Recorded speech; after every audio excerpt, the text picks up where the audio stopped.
Perfect. Well, yeah, thank you, Michael, for joining us. Michael is joining us from across the world while I'm here in Hawaii.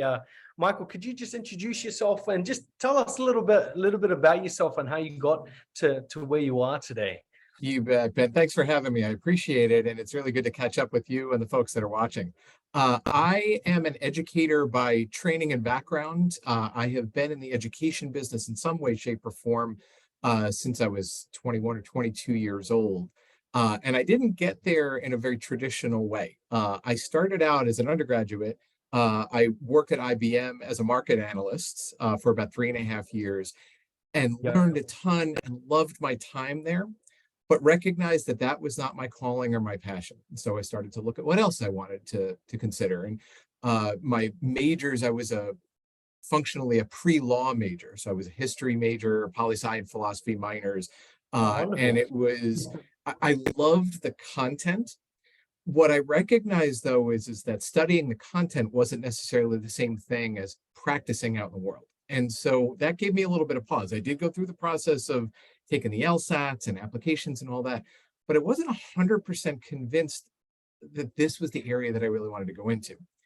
And Yeah. so I looked at what else I was involved with. And as an undergraduate, I was a resident assistant. I was an RA, and I loved it. It was the thing that I worked at where I felt like I got more energy the more time I spent on it.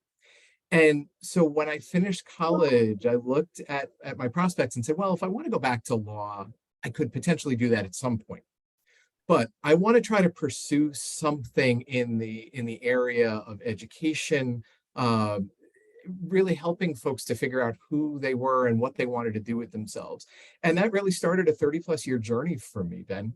It's been incredibly That's awesome. gratifying as I've learned little pieces along the way. I was intentionally very generalist in trying to get different types of experience functionally, but always with that notion of focusing on educating students, helping them to recognize what they liked and what they were good at and how that could become a longer term pursuit for them. And really the bulk of my career then, particularly the second half of my career, was focused on career engagement and development and raising folks awareness of themselves and their skills and their values and helping them to use those elements to figure out where they might fit in professionally. So that's where I've spent the last several years, working with graduate students, working with folks who are thinking about graduate institutions, folks coming out of undergraduate and pursuing different industries or functions and not necessarily knowing how they worked. So that's what brings me to you today, is just really being engaged in that journey of helping folks to recognize what they bring to the table, helping them if it's something that they were drawn to, helping them to become more inclusive and positive and cognizant leaders. So from what you shared, it was education, really finding your journey, and then it turned into leadership towards residential. You found that passion in the day and today, connections with people, and now you're not just learning to be a leader, you're contributing to the leader space, and you're producing that in your day-to-day basis, which is very important. When it comes to undergrad, as myself and the many that we do mentor in simple conversations, but leadership development is extremely important, especially in this day and age, coming away from the COVID-19 pandemic, everyone kind of losing that momentum, and kind of we feel the world is more sensitive and more open to a deeper sense of themselves and towards development. So you're kind of right up the alley to where the whole world is needed and demand, and we appreciate what you shared. Well, thanks. Your description was so spot on. I couldn't agree more that I feel like the development of leaders really took a bit of a turn during the pandemic as folks, they're spending more time in isolation. Uh, Lots and lots of folks in the mental health space have identified just an overall increase in anxiety and depression, and that has a material impact on folks feeling a sense of confidence in their ability to create a vision and to lead others. And so I feel like where I have spent more time in the last couple of years is really helping folks to dig into their own self-awareness, their own track record, uh, their likes, their ambitions, their values, and really using that as the cornerstone to help folks explore if they want to lead, and if so, what kind of a leader do they want to be? Where do they want to lead? A lot of it, I would say, has focused on helping folks to build enough confidence to create momentum. You use that word, and I think that's spot on. It's just to create forward motion towards some of the goals that they set for themselves as future potential leaders. And say that, you're definitely working on a world stage, and with the experience in New York and connections with Columbia and kind of the Ivy League kind of level. Let's say that, we have undergrad students that are watching this, and they're sort of questioning themselves, especially here at BYU Hawaii, which is a heavily diverse Pacific oriented university.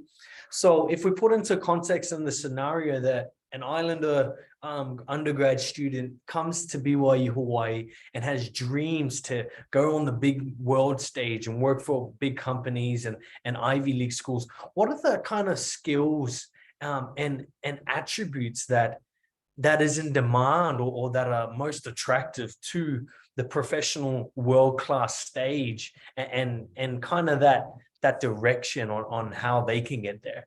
Yeah, that's such a great question, Ben. And I think it's thought-provoking in this regard. I think that a lot of folks coming out of undergraduate, and this is not specific to Islanders, I think that this is across the country. Uh, I think that folks feel like, oh, well, I need to fit in. I need to be who these top institutions want. I need to be certain scores. I need to have a certain major. And they kind of take that momentum and they put it into a box. I think one of the things that I've recognized, and I can actually tell a quick anecdote to illustrate this, I think it's recognizing where your uniqueness can stand out amongst all of the folks that are going to target top institutions, whether they happen to be, your Ivy League plus schools or top institutions to work for that are highly regarded. It's looking at what makes you stand out. And one of the things I think, so the illustration that I wanted to give you, I worked recently with this amazing young lady who came from Hawaii. She, through strength of conviction, decided, I am really interested in the beauty industry. I am going to move to New York so that I can be closer to it. She didn't have a job, but she had a plan. And she got herself to New York.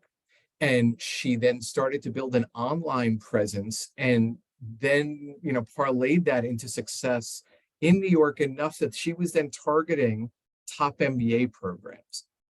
And, it to me, when we worked on her story, and she could kind of tell me in plain language, hey, this is where I'm coming from. This is for example, this is the dichotomy that you see in Hawaii. Folks in the continental US, particularly the East Coast, have this very paradise type vision. That is not always the case. There are challenges to living in Hawaii, particularly socioeconomically, that a lot of folks don't have an awareness of. And so we really worked hard on helping her to tell that story in a way that demonstrated this is the real world. This is what she has come through. And I think that brings me to a particular point. The question that you asked is, well, what's the leadership trait? What can folks tell about themselves that might be interesting to some of these top institutions? What's unique about you is, I think, the lead, but a close second is resilience. When and how and where have you overcome challenges? And where have you learned from them? What has it taught you about yourself, or how you deal with challenges, or how you deal with pressure? Being able to tell that story, whether it is to a potential employer or a potential learning institution, just having command of those words and being able to say, well, these are some of the things that I dealt with, whether it was growing up or during my education. And it's been a good learning experience for me. It didn't derail me. It certainly was hard, but here's why I'm better for it. Here's how it helped me to grow. Growth doesn't happen without those challenges. And so being able to articulate, here's how I demonstrated resilience, I think is a key element to folks' candidacy as a potential future employee, as a potential future graduate student, and other ways that folks might develop themselves and learn going forward. That's yeah, that's I think it's a big stigma and dogma that really plagues a lot of us. And it was kind of the question that was leading me into where I needed to be. And a lot of us over here and just around the world, we never looked at education. We never grew up in a educational emphasized home or family. It was always go do really well in rugby or in sports and kind of give that and then go back to a 9-to-5 job. But since, like we shared, since world events that are focusing on the importance of education, leadership development, finding the direction, it brings out the soul-wrenching questions that we didn't even know were there. And I know you have experience, and that needs to be taught to and not just taught. We need to change that culture or cultural mindset in all cultures. And it's an invitation to me to take it back home that what you shared is sharing your story. One, yes, all cultures and ethnic groups are excellent and they're storytellers for millennia of years.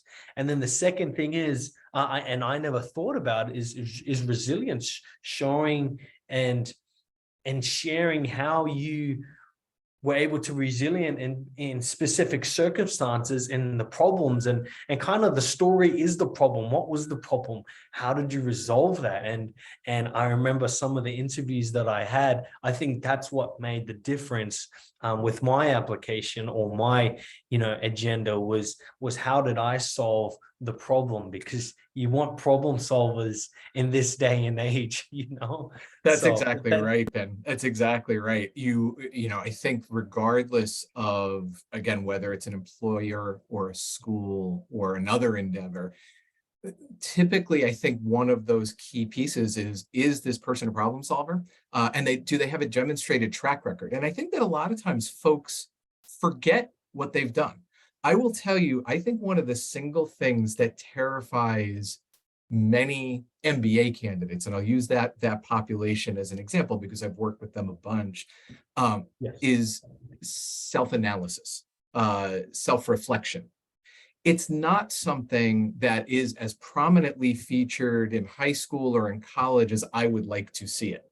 And so oftentimes, if I'm talking with folks about moving their careers forward in one way or another, the conversation begins with, let's do the self-assessment. Let's have those conversations and dig through, what were some of your challenging periods? Tell me about a time that you failed and what did you learn from it?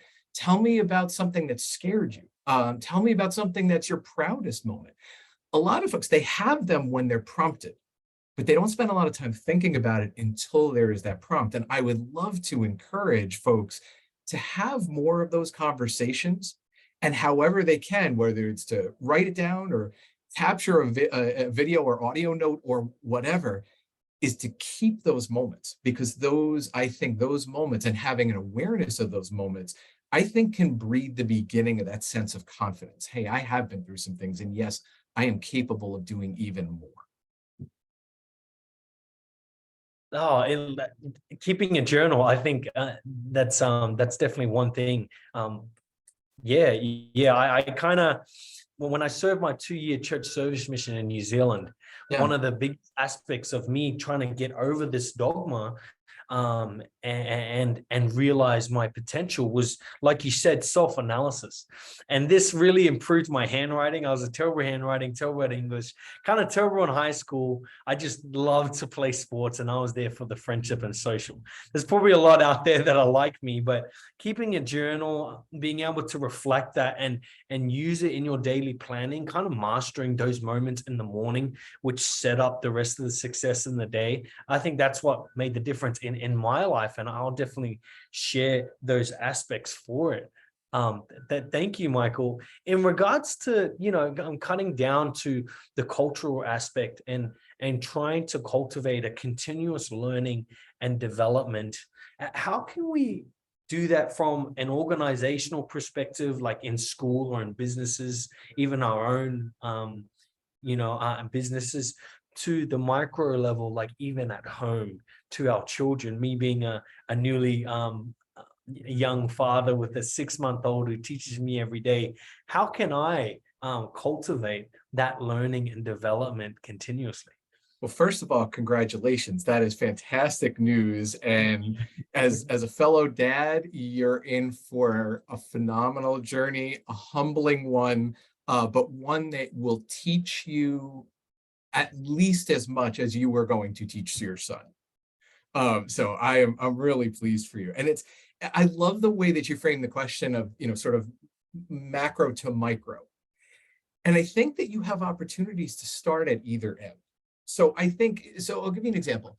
One of the professors that I worked with, who sadly passed away at a very early age, her name was Kathy Phillips.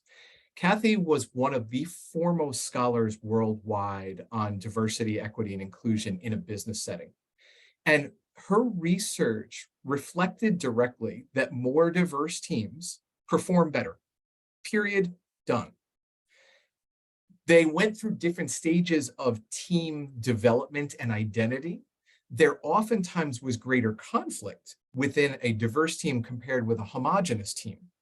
But once they figured out how to identify sources of conflict, once they had agreed upon rules of engagement to be able to navigate that conflict productively, time and time again, what her research showed was that diverse teams outperform homogeneous teams. So at the macro level, organizations who ignore that do so at their own peril. They're shooting themselves in the foot. If they exist to be productive, whether it is for a social good or for their shareholders or whatever their mission happens to be aimed towards, if they are not diversifying their teams, if they are not getting diverse perspectives and experiences and building frameworks to make sure that folks' voices, everybody is going to bring a voice, but they need a vehicle or an avenue to be able to engage that voice. If organizations choose not to do that, they are choosing mediocrity. Now, at the micro level, again, I go back to you within your family unit.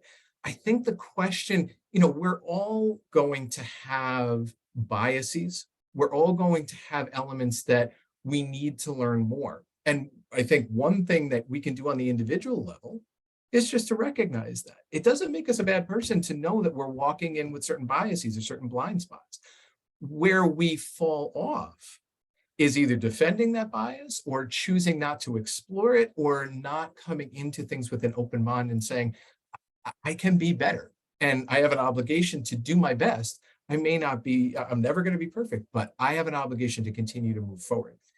At the individual level, one of the tools that we use, I'm sure you've seen this before, is Harvard's implicit bias test, the IAT. It's a phenomenal tool that we use with professionals. And walking into it, we're very explicit with folks to say, everybody is going to have a bias. There is nobody that's going to come into this assessment and get an evaluation that says you don't have any bias. Everybody's going to have one. So if we get that out of the way and we say everybody's going to have one, now we can dig into it. It's not a personal judgment. It is an awareness tool to say, where can I be better? And then how do I make that action? How do I take the next step in terms of eye-opening experiences? When you have kids in your charge, it's recognizing where your own biases are and challenging them with them there so that they can see what a great role model looks like is somebody who they own their biases, they're willing to work on them, and they're willing to be as open-minded as they can be. So I think that that's the commitment at the micro level that folks can make that influences not only themselves as being a more open-minded individual, but by definition, it helps the next generation by being a good role model. And Michael, to add on to that, thank you for what you shared. and I'll remember it for my son, recognizing how do you balance the the many needs in a major organization, and also um me growing up, there was 8 of us, and it was me being biased to myself that, hey, I got punishments, and the youngest ones these days, they get away with, murder. The youngest or always do. As a youngest child, we always got away. The parents were softened up by then, so we got away with a lot more than the older kids did. exactly. So how do we balance the many needs, being a patriarch in the home, and also, a leader in the organization that everyone looks up? It's a great question. And I don't know that there's an easy answer, Ben, but I think we start with the sense of equity. So the difference between equity and equality, my parents came from a generation, they were silent generation, World War II generation, and they were amazing parents. I came from a family of 5 kids, and they were, what was valued in that generation when you were raising kids was consistency. You do the same thing with kids over and over again. Now, I told you I'm the youngest, so yeah, by the time I came around, they were a little softer on things. But there were certain rules of the household. Didn't matter which one you were in the birth order. This is what the rule of the household was. I think that there is a place for consistency, because I think that kids thrive in a sense of knowing where the guardrail is all the time. That said, there is a difference between equality and equity. Equality is everybody gets the same thing, right? You each get your 15% of attention from your parents, and that's it. But that doesn't always fit. Some need different things. And I have this picture that we use during our implicit bias and cultural competency trainings, where there's a picture of 3 people standing outside of a baseball stadium, looking there's a fence in front of them. Yes. If you give everybody the same size box, it's not going to help. If the goal, and this is the point, is you have to look at what your bigger picture goal is. So in a case like this, where you're talking about family, it's recognizing, okay, where is each person's starting point? In my family, I have two sons, and they are vastly different. Their age difference is less than 3 years, but they are vastly different personalities. So starting out of the gate and recognizing, hey, there are some consistencies. Screens get turned off at a certain time, does not matter who you are. But there are other elements where one child really needs a different kind of intervention, even different language, even different ways of joking around with each other. Because if I tried that one size fits all, it's going to alienate one or the other, or potentially both of them. So I think being more in tune to the individual, to the best that you can. You're not going to be perfect at it, but you do the best that you can to identify, well, what is this particular person's needs? And then you do the best that you can to meet them. Oh, that's that's some good dad advice. Yeah, I'm just self-reflecting, reflecting on certain moments when my father and mother had to be different with the younger ones. And I think it took for me to go on my mission with self-reflection and come back and apply it and really see my own biases and what I had before, and find ways how my parents' strategies were able to, be more equitable to the one sibling that is going through a lot, and the other who's kind of all right, and myself who, just got the grunt of it, but it was okay. And Ben, I have to imagine that while you are on your mission, as you're dealing with such a wide swath of people, different personalities and so forth, I imagine that your experience while you were on mission probably illuminated a bit of, well, I can't take the same exact approach that I take with all of these people. I have to really think about who's in front of me, and make a more tailored conversation and connection with them.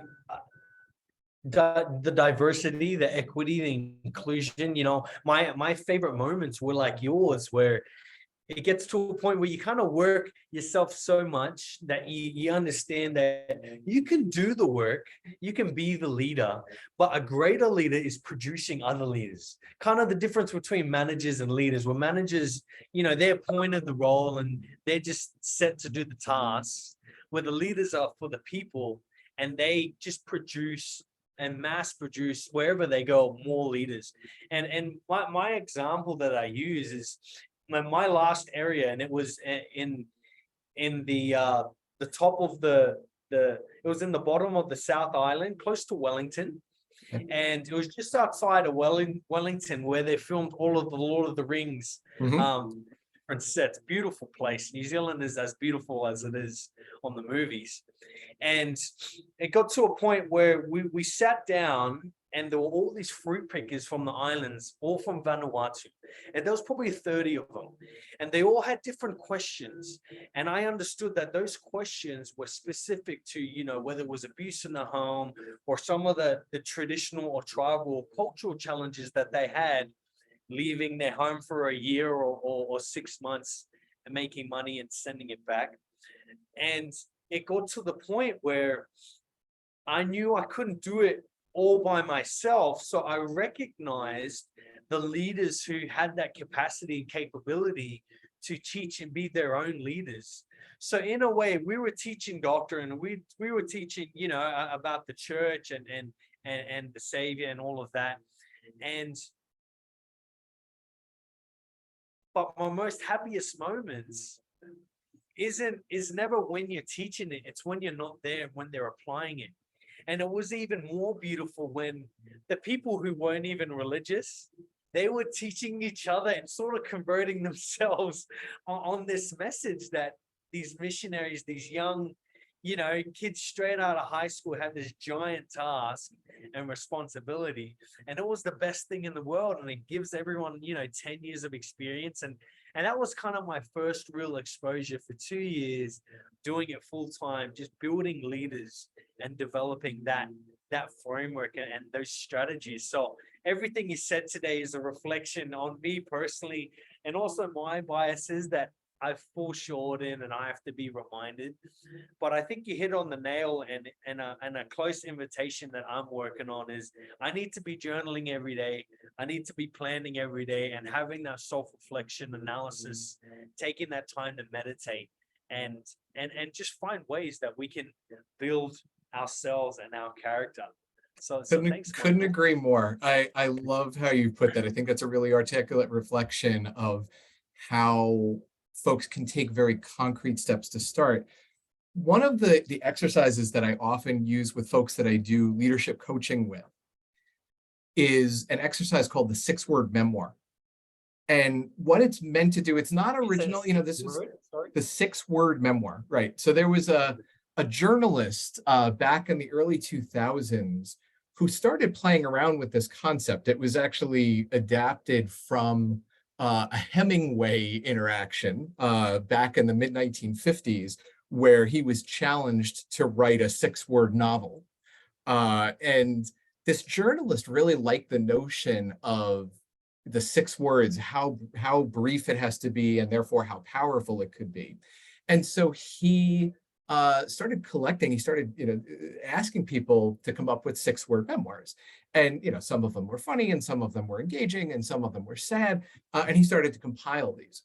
Well, I started using this a number of years ago with leadership development, and really encouraging folks when they put together their 6-word memoirs to think about what is something that is universally true about you. Doesn't matter the setting, could be personal, could be professional, but something that you see or that others have described to you that is just universally true about you all the time.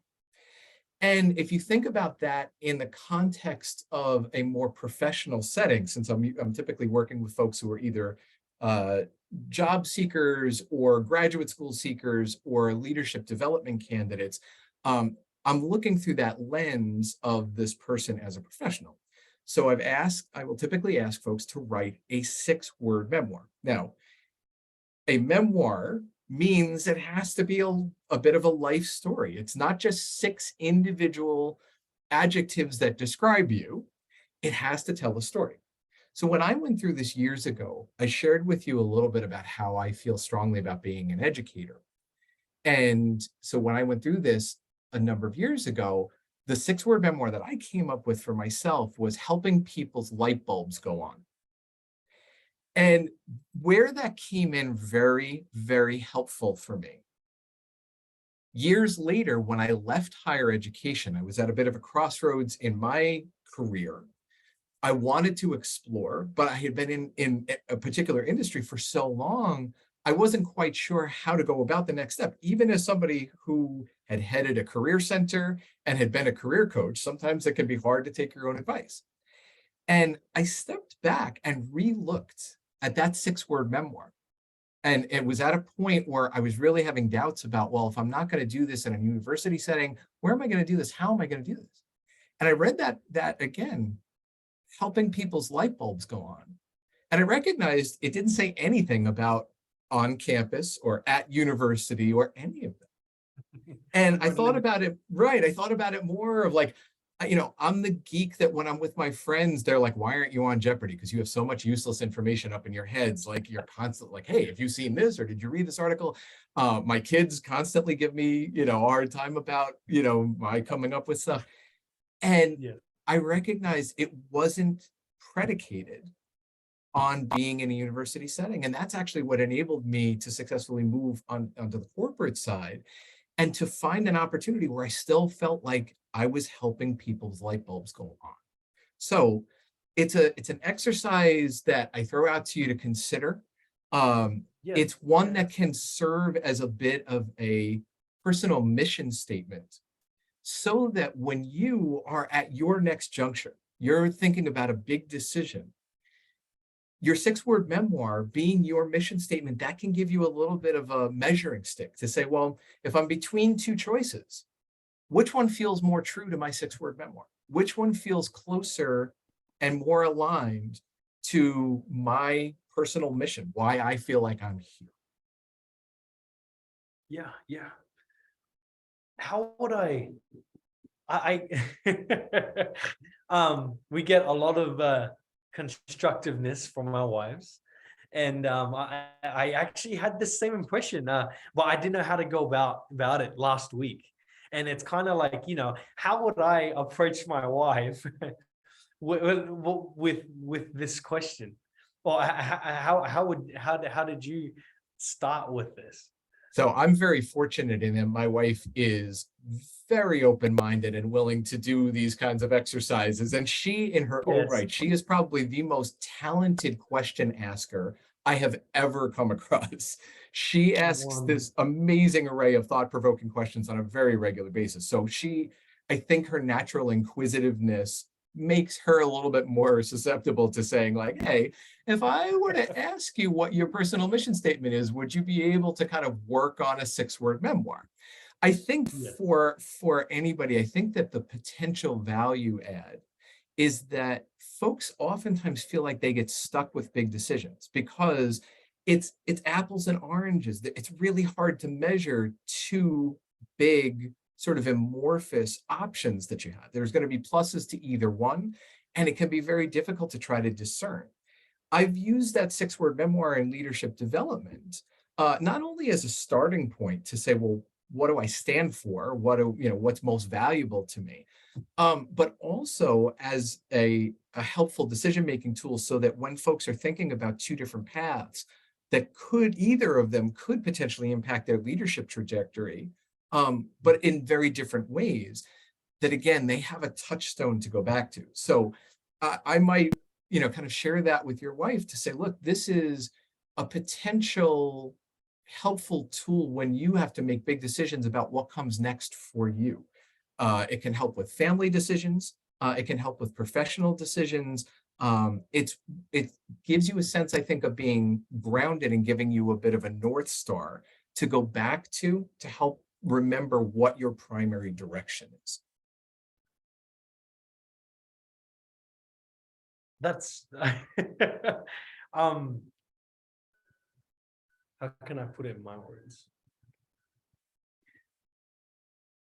Oh, I just think my wife's gonna love this.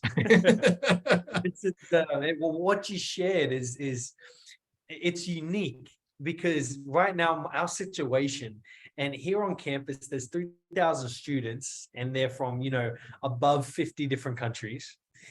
So it's very small, extremely heavy diverse. And both me and my wife are from different cultures. She's Fijian and I'm Torres Strait native Australian, which you would understand. And all of us here on campus, there's kind of this wave where when COVID hit, there was just a wave of everyone getting married. And they, in 3 days, they kicked all the Australians and every other international students off campus. This was a ghost town. But coming back, now there's this wave of everyone's got married and now everyone's having kids, but it's only been kind of a short 1 or 2 years, and we haven't really had the opportunity or circumstances to like, okay, what are the major decisions? Because we're on campus, life has started, but we just need to finish the season. I think this will be, well, I know this will be extremely valuable, because this is, like I said, one of the questions, the reason why I paused, that I didn't think I had, was how can two people become one, or a stronger companionship in those decision makers? And you hit it right on the head. And that wasn't even a question I was willing to ask, but the 6-word memoir is going to serve as a light bulb, as a light and an iron rod per se, for, whether it's good decisions that could be better, and turn that into better decision, into the best decision for, who we are, deep inside, and also the people that we want to become in future. And what a great communication opportunity for partners, particularly, with a young one on the way. It's very easy to get sucked into logistics mode of like, how do we just make the household run for the day? How do we make sure that everybody makes it out alive, right? And that is a very real part of your time, both as a married couple and then as a parent. But having this kind of communication, this conversation where you get to share with your wife, hey, this is something that's really deeply important to me, that she gets to share with you, this is something that's deeply important to me. That's something that you will carry around for each other, and when she's struggling, you're going to be able to point her back and say, hey, honey, do you remember your 6-word memoir sounded like this? Is it helpful to think about how that might help to guide the way that you're looking at this circumstance now? And she's going to be able to do the same thing for you. One of the things that I've been very fortunate, again, I'm connected with a partner who is very communicative and very open to communication. We started dating on the 27th of the month. And then later, when we got married, we happened to get married on the 27th of the month. So we decided, we thought it would be, very symmetrical, that if every month on the 27th of the month, that we had what we now call our date of the union. And it's a no devices. We make dinner together. We don't do anything work related. We are home by 6:30 or 7 o'clock, and the night is ours. And the point of it is to catch up, reconnect. And we use a particular framework called start, stop, continue, which it's just as simple as it sounds. I will ask my wife, hey, is there anything that I need to start or stop or continue that would make things better for you, or would make things easier for you? Is there anything that we as a unit need to start or stop or continue? And having just that simple framework, and maybe even more importantly, that time that we know is set aside and that it's non-negotiable. We might move it a day or two one way or the other, but every month we are going to have that date of the union. We're going to have that conversation about how are we doing? And so one of the, the potential topics of something like that could be that 6-word memoir of, when you hear my 6-word memoir, what does it make you think of? And getting that kind of feedback and giving that kind of feedback.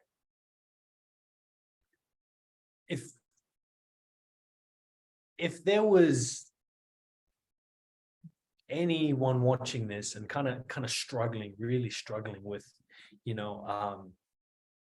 either starting marriage or trying to find diversity and the challenges in a workplace, or even down to the micro level of within the home, finding it hard to self-analyze, what would be to sum up this interview today, which I really appreciated, what would be, the three core messages, or tips from you to them that are just struggling and having a bad day? And what are three core messages or tips that you would give them? Yeah, it's such a great question, Ben. I think, I really tried today that some of the things that we've talked about in a married couple setting also works as a team leader. Going out, for example, and asking, start, stop, and continue for how we're doing as a team is equally valuable and just as effective as in a two-person unit that happens to be in a married couple situation. So I think what I'm looking at, I think one of the biggest tips is to communicate. And I know that sounds very broad, so let me be a little more specific. I think to communicate on both what you need and what you are bringing. So whether that's here's who I am, it is a 6-word memoir and it's a starting point for understanding who I am, that can really demystify whether it's for teammates or for family. But it helps to demystify and it makes you more accessible to folks. So that sense of communicating a little bit more about who you are, what you need in order to feel right and balanced, and what you're bringing to the table, I think is a really great exercise for folks who want to be more authentic at home and at work and whatever settings they happen to be. I think two is remembering where you came from. Everyone has overcome things, but they don't necessarily spend a lot of time thinking about it. They get through it, they move on. But reflecting, and whether it's using a journal or having a good conversation with a family member or a peer, and being willing to look under the covers a little bit to say, well, these are some of the challenges that I overcame, and being able to take some pride in that and to recognize what they learned from that. I think, again, it is a phenomenal exercise, whether you're talking about how do I be a better family member? How do I be a better team member? How can I be a better leader? That sense of vulnerability is one of the things that people appreciate most about good leaders, is that they can be appropriately vulnerable, but you need the language to be able to do that in the first place. So not being afraid to examine that a little bit. And I would say, finally, I think cultivating a network, cultivating a support system. One of the best pieces of advice I got in being a parent is that as a parent, you cannot, by definition, meet all of your kids' needs. You can try, and you might have an orientation to say, I'm going to be the best caretaker there is, and that's great.